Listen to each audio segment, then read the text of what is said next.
Hi, I'm Alan Sagano. I'm the president of ADS Consulting Group, and we're talking about doing a deeper dive into the Department of Homeland Security spreadsheet.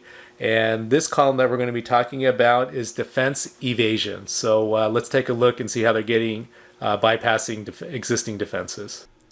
Hi, I'm Alan Sagano. I'm the president of ADS Consulting Group, and we're going over the spreadsheet that was developed by the Department of Homeland Security about advanced persistent threats coming out of Iran. So today we're talking about defense evasion. Basically, defense evasion, if you look at these, there's a number of ways. Probably the scariest ones are obfuscated files and scripting. So basically, defense evasion, how do you hide, right? How do you get through? How do you kind of mask or cloak your malware from being discovered, essentially, and these are some of the ways that they're doing it. So let's take a look at APT 33 with defense evasion. Execution guardrails. So the APT had kill dates on their malware to guard guardrail execution, so it would only run up to a certain point, then it would die, to make it harder to detect. Obfuscated files, they use base 64. So base 64 is a way of encoding files, kind of like ASCII, but it's just a different method that you can use to look for, to kind of hide and make it bypass virus scanners and firewall detectors for checking for malware. So that's another common way hackers are getting their stuff through, as well as using valid accounts. And then we are again, right? Make sure you use MFA, multi-factor authentication, for accounts for initial privilege and access and privilege escalation.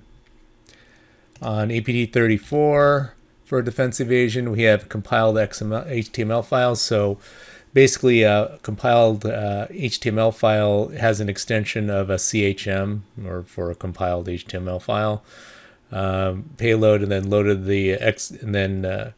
use that payload to load and execute once load another malicious file once it was delivered to a victim. To obfuscate code, they also ran PowerShell commands to decode macro file contents, and then used base 64 encoded files on victims. You can actually encode like a CHM to run as a run it as a PowerShell script with an embedded Word macro. You can do some really scary things with PowerShell.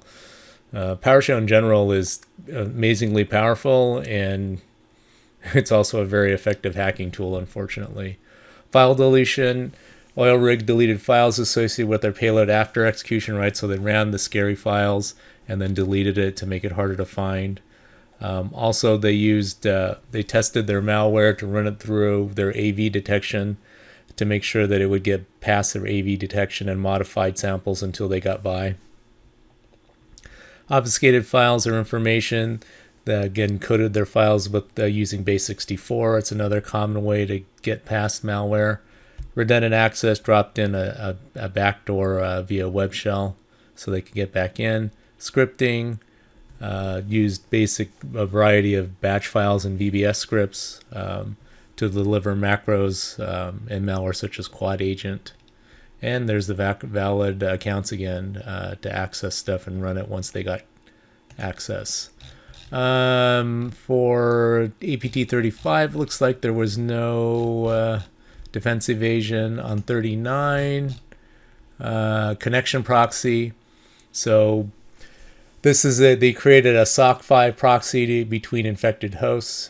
So instead of using connecting directly to a scary server, they use a proxy which then connected to a scary host. So that's another way to get around some of the detection.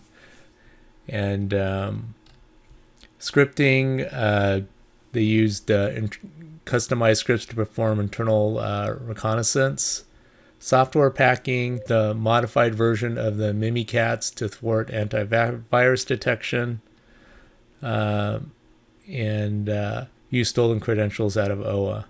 On copy kittens, this one is scary. They used they digitally signed an executable with a stolen certificate from a legitimate company called AI Squared, which is pretty scary.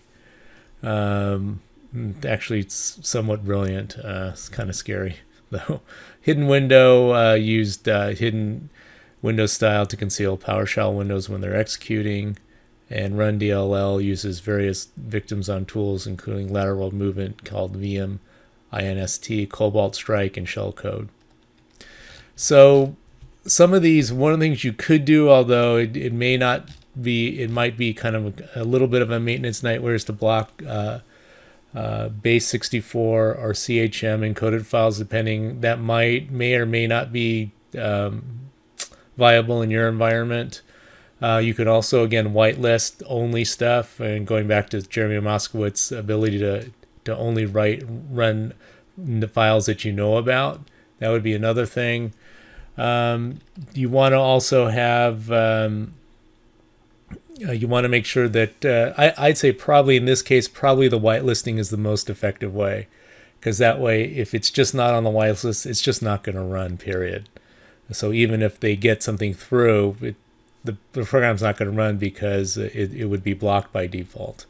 I would say that's probably one of the most effective ways to protect against defense invasion. Right. At the end of the day, if it's not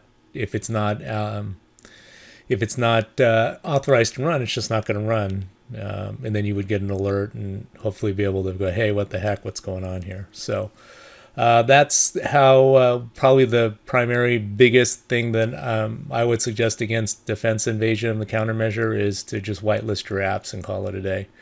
Thanks a lot for listening. If you like this content, please hit that subscribe button, and we'll keep making this content. Thanks for listening. We'll talk to you soon.